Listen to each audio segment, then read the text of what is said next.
Hi friends, Udayan IAS में आपका स्वागत है। आज मैं 69th बीपीएससी के पॉलिटी का क्वेश्चन डिस्कस करूंगा। तो पहला क्वेश्चन मैं ले रहा हूं। ये क्वेश्चन 69th में पूछा गया था, बहुत ही इंपॉर्टेंट क्वेश्चन है। इसी टाइप का क्वेश्चन यूपीएससी में भी पिछले साल पूछा गया था। ये क्वेश्चंस हमारे मूल अधिकार से रिलेटेड है। जैसा कि आप जानते हो, मूल अधिकार हमारे संविधान के भाग 3 में वर्णित है।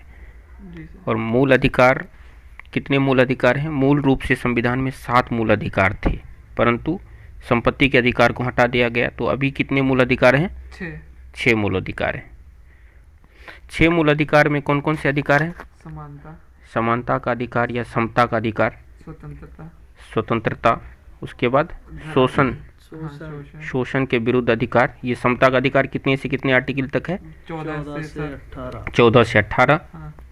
और स्वतंत्रता का अधिकार 19 से 22। शोषण के विरुद्ध अधिकार 23-24। और धार्मिक स्वतंत्रता का अधिकार 25 से 28। और उसके बाद 28। और ये सांस्कृतिक अधिकार, सांस्कृतिक और शैक्षणिक अधिकार 29 से 30। पहले 31 में संपत्ति का अधिकार था, उसे हटा दिया गया है। हाँ, और 32 अधिकार है संवैधानिक उपचारों का अधिकार। तो समता का अधिकार 14 से 18 के बीच में ही आर्टिकल 17 है, जिसमें अस्पृश्यता का अंत किया गया है। तो इसका कौन सा आंसर हो जाएगा? 17। आपको मैं आगे के स्लाइड में दिखाऊंगा कि संविधान का, जैसा कि देख रहे हो, भारत के संविधान के भाग 3 में मौलिक अधिकारों का वर्णन है। मैं ये आपको बता चुका हूँ। समता का अधिकार के तहत कौन कौन से अधिकार हैं? आर्टिकल 14 में है equality before law and equal protection of law. 15 में 5 जाति, मूल वंश, धर्म, लिंग, जन्मस्थान के आधार पर भेदभाव से रोक है। 16 में नियोजन में अवसर की समानता या रोजगार में अवसर की समानता। और 17 में छुआछूत का अंत। यही आपसे पूछा गया था। अगले क्वेश्चन पे आते हैं। अगला क्वेश्चन बहुत ही इंपॉर्टेंट क्वेश्चन है, और ये क्वेश्चन टफ हो गया है। क्यों टफ हो गया है? क्योंकि अगर आपसे पूछा जाता कि उच्च न्यायालय और उच्चतम न्यायालय, दो चीज होती है, supreme court and high court. उच्चतम न्यायालय मतलब सुप्रीम कोर्ट, और यहाँ पूछा गया है आपसे उच्च न्यायालय मतलब हाई कोर्ट। जैसे एग्जांपल, पटना में एक कोर्ट है जिसको बोलते हैं पटना हाई कोर्ट, और दिल्ली में एक है सबसे बड़ा, भारत का सबसे बड़ा सुप्रीम कोर्ट ऑफ इंडिया। तो क्वेश्चन में आपसे पूछा गया है, पटना में जो उच्च न्यायालय है या अन्य राज्यों में भी जो उच्च न्यायालय है, उसमें न्यायाधीशों की संख्या निर्धारित करने का अधिकार किसके पास है? तो आप अगर इसको एलिमिनेट करना चाहो तो सबसे पहले आप राज्य के मुख्यमंत्री को एलिमिनेट कर सकते हो और प्रधानमंत्री को। क्यों एलिमिनेट कर सकते हो बताओ? कार्यपालिका, क्योंकि ये दोनों कार्यपालिका है, और कार्यपालिका और न्यायपालिका में क्या है? अनुच्छेद 50 के तहत पृथक्करण का सिद्धांत बोला है। तो कार्यपालिका कभी भी न्यायपालिका में हस्तक्षेप नहीं करती है। या तो इनका न्यायाधीशों की संख्या बढ़ाने का अधिकार राष्ट्रपति के पास हो सकता है या संसद के पास हो सकता है। तो अब हम देखेंगे कि हमसे पूछा क्या गया है, उच्च न्यायालय। हाँ, जैसा कि हम जानते हैं कि आर्टिकल 216 में क्या है? उच्च न्यायालय के सदस्यों की संख्या के बारे में उल्लेख है, और उसमें ये उल्लेख है कि राष्ट्रपति उच्च न्यायालय के मुख्य न्यायाधीश की नियुक्ति कर सकते हैं और उनके संख्या के बारे में डिसाइड कर सकते हैं। जबकि उच्चतम न्यायालय, सुप्रीम कोर्ट के न्यायाधीशों की संख्या के बारे में कौन डिसाइड करते हैं? संसद। समझ पा रहे हो? टफ कर दिया क्वेश्चन। ये क्वेश्चन इसी कारण से टफ हुआ। क्यों टफ हुआ? क्योंकि यहाँ सबसे बड़ा कंफ्यूजिंग पॉइंट क्या है? सुप्रीम कोर्ट और हाई कोर्ट। तो आपको आज से याद रखना है कि हाई कोर्ट के न्यायाधीशों की संख्या के बारे में कौन डिसाइड करता है? राष्ट्रपति। जबकि सुप्रीम कोर्ट के न्यायाधीशों की संख्या के बारे में कौन डिसाइड करता है? संसद। आपको मैं दिखाऊंगा अनुच्छेद 216, जैसा कि आप देख रहे हैं संविधान के अनुच्छेद में। इसमें बताया गया है कि प्रत्येक उच्च न्यायालय में क्या होंगे? एक मुख्य न्यायाधीश और ऐसे न्यायाधीश जिसे राष्ट्रपति समय समय पर नियुक्त करेंगे। तो क्वेश्चन यहीं से पूछा गया था। ये बहुत ही अच्छा क्वेश्चन है। और मैं आपको ये देखिए, उच्चतम न्यायालय या सर्वोच्च न्यायालय सुप्रीम कोर्ट जो दिल्ली में है, उसके न्यायाधीश की संख्या को कौन निर्धारित करता है? संसद। संसद कानून द्वारा इसके न्यायाधीश की संख्या को निर्धारित करता है। अब आप हमसे पूछोगे कि क्या हाल में भी कोई परिवर्तन हुआ है? हाँ, परिवर्तन हुआ है। 2019 में ही परिवर्तन हुआ है। सुप्रीम कोर्ट अमेंडमेंट बिल और नंबर ऑफ जज अमेंडमेंट बिल 2019, इसके द्वारा क्या किया गया है, 30 से बढ़ाकर कितना कर दिया गया है, 33। पहले कितना था, 30, अब कितना कर दिया गया है, 33। नेक्स्ट क्वेश्चन आता हूँ मैं। ये भी बहुत ही अच्छा क्वेश्चन है, और अगर आप सीरियस एस्पेरेंट हो तो आप अनुसूची को जरूर याद कर लेंगे। संविधान में कितने, मूल संविधान में कितने अनुसूची थे?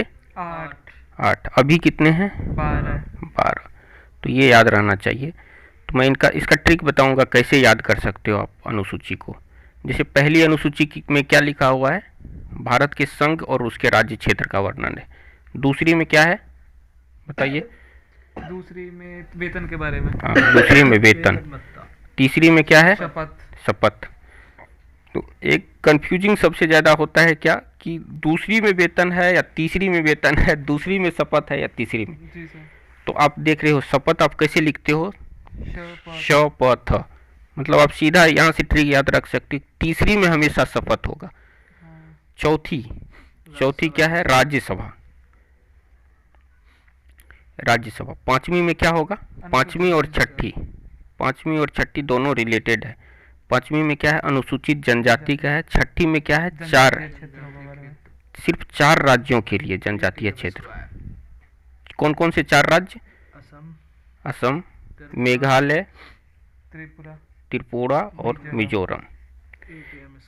ATM square. ओके, इसको भी याद रखेंगे आप, बहुत बार ये पूछा गया है और भविष्य में भी पूछा जा सकता है ATM स्क्वायर। ओके, तो यहाँ आपसे 5वीं अनुसूची पूछा है, तो आप सीधा यहाँ से क्या लगा सकते हो? सी, अनुसूचित जनजाति।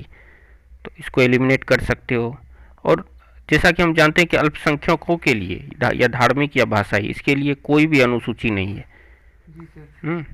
मैं आपको बता ही चुका हूँ कि 5वीं अनुसूची, जैसा कि आप देख सकते हो, मैंने संविधान से इस फोटो को लिया हुआ है। ये किससे रिलेटेड है? अनुसूचित क्षेत्र और अनुसूचित जनजातियों के प्रशासन और नियंत्रण के उपबंध में। ओके, इसको याद करने का तरीका है टीयर्स ऑफ ओल्ड PM। अगर आप याद करना चाहोगे तो tears of old PM। T से क्या होगा? टेरिटरी, मतलब भूमि। ई से मोल्यूमेंट्स, वेतन भत्ते आदि के संबंध में। A फॉर क्या हो गया? एफर्मेशन, शपथ। आर से क्या होगा? राज्यसभा। राज्यसभा की सीट हर राज्य के लिए अलग अलग है। जैसे उत्तर प्रदेश के लिए 31 है, बिहार के लिए 16 है। इसी तरह से हर राज्य के लिए राज्यसभा का सीट का वर्णन इसी अनुच्छेद में। हाँ। उसके बाद 5वीं में क्या है? Scheduled area. छठी में क्या है? 4 राज्यों के लिए। 7वीं में क्या है? संघीय विभाजन। केंद्र सूची, राज्य सूची, समवर्ती सूची में विषय का वर्णन है। शक्तियों का विभाजन यहीं से होता है। 8वीं अनुसूची में क्या है? हाँ, लैंग्वेज। कितने भाषाओं का उल्लेख है यहाँ पे? 22 भाषाओं का उल्लेख है। 9वीं अनुसूची, ये क्या हुआ है? ये किस अनुच्छेद के द्वारा जोड़ा गया? पहले संविधान संशोधन के द्वारा। 10वीं में क्या है? दल बदल। ये बहुत ही इम्पोर्टेंट है, और मैं अपेक्षा करता हूँ कि अगले बार ये क्या होगा? पूछा जाएगा निश्चित। क्यों? क्योंकि अभी भी ये न्यूज़ में है। किस लिए न्यूज़ में है? अभी भी महाराष्ट्र, राजस्थान आदि में इससे को लेके बहुत सारे इश्यूज चल रहे हैं। और जैसा कि आप जानते हो 11वीं अनुसूची और 12वीं अनुसूची किससे रिलेटेड है? पंचायत और म्यूनिसिपैलिटी। ये कब लाया गया था? 73वें के द्वारा और 74वें के द्वारा 1992। ओके, तो आई थिंक मैंने इस क्वेश्चन से रिलेटेड सारे कॉन्सेप्ट को डिस्कस कर दिया है। अब अगला क्वेश्चन, एक बहुत ही इम्पोर्टेंट क्वेश्चन पे चलता हूँ। ये BPSC का फेवरेट क्वेश्चन है, चाहे आप BPSC PT में जाओ या मेंस में जाओ या UPSC PT मेंस में जाओ, ये बहुत ही फेवरेट क्वेश्चन है। इसमें पूछा गया है कि मुकदमे को, किस मुकदमे से मूल ढांचे के सिद्धांत को प्रतिपादित किया गया। तो आप गोलकनाथ केस के बारे में जानते होंगे। गोलकनाथ, इसके बारे में कुछ स्टोरी है कि ये 2 भाई थे, हेनरी गोलकनाथ और पीटर गोलकनाथ। इन लोगों का के ज़मीन को किसने एक्वायर कर लिया था? पंजाब राज्य ने। और इन लोगों ने एक्चुअली उस टाइम में संपत्ति का अधिकार मूल अधिकार था। ये कब हट गया संपत्ति का अधिकार मूल अधिकार से? 1978 44वें संविधान संशोधन के द्वारा इसको हटाया गया। तो इन्होंने बोला कि संपत्ति का अधिकार मूल अधिकार है, इसीलिए कोई भी राज्य हमसे संपत्ति नहीं छीन सकता। इसी के आधार पर यह केस किया गया था। और गोलकनाथ केस में संविधान में क्या बोला था? गोलकनाथ के केस में बोला था कि उसमें हर संशोधन करने की शक्ति है उसको। गोलकनाथ केस में बोला था कि जो हमारे फंडामेंटल राइट्स मूल अधिकार जो है, इसमें संसद को चेंज करने की शक्ति नहीं है। हाँ, मूल अधिकार को आप चेंज नहीं कर सकते। हाँ, और केशवानंद भारती केस में क्या हुआ कि सुप्रीम कोर्ट ने अपने पिछले फैसले को पलटते हुए ये बताया कि आप संविधान के किसी भी भाग में संशोधन कर सकते हैं, बशर्ते आप मूल ढांचे को नहीं बदल सकते हैं। 1973 में ये बहुत ही ऐतिहासिक फैसला आया था। ठीक। और मिनर्वा मिल्स जैसा कि आप जानते हैं ये 90 के दशक में आया, और हाँ वही 82 सब में आया, वही 90 का दशक हो गया। तो इसमें क्या बताया था कि मूल अधिकार और डीपीएसपी नीति निदेशक तत्व दोनों एक ही रथ के दो पहिए हैं, दोनों में सामंजस्य जरूरी है। समझ गए? तो हमारा ये वाले क्वेश्चन का आंसर क्या हो जाएगा? केशवानंद भारती केस बनाम केरल राज्य। अब कई लोगों को मूल ढांचे नहीं समझ में आएगा, तो मूल ढांचे जैसा कि मैं एक यहाँ पिक्चर में आप देख रहे हैं, ये एक बेसिक बिल्डिंग्स है, इसके मूल ढांचे मतलब इसके दरवाजे, खिड़कियाँ, बालकनी, ये सब इसके क्या है? मूल ढांचे। तो सुप्रीम कोर्ट ने बोला कि आप इसके रंग को बदल सकते हैं, आप इसके कुर्सी चेयर को बदल सकते हैं, ये सब बदल सकते हैं, लेकिन आप इसके दरवाजे के पोजीशन को नहीं बदल सकते। खिड़की के जगह दरवाजे और दरवाजे के जगह खिड़की आप नहीं लगा सकते। समझ गए? जी सर। ये आप केशवानंद भारती का दर्शन कर लीजिए। ये क्यों न्यूज़ में था और ये क्वेश्चन क्यों पूछा गया, ये भी समझना पड़ेगा। हाल ही में केशवानंद भारती जी का निधन हुआ है और इस केस को भी 50 वर्ष पूरे हुए हैं। अच्छा। ओके। ये केस जब 50 वर्ष पहले आया हुआ था तो ये उस समय के अखबार के मुख्य पृष्ठ पर छाया हुआ था। जैसा कि आप देख रहे हैं इंडियन एक्सप्रेस का न्यूज़ कवरेज है, इसमें क्या बताया गया कि fundamental rights can be amended, supreme court reverse the Golaknath case.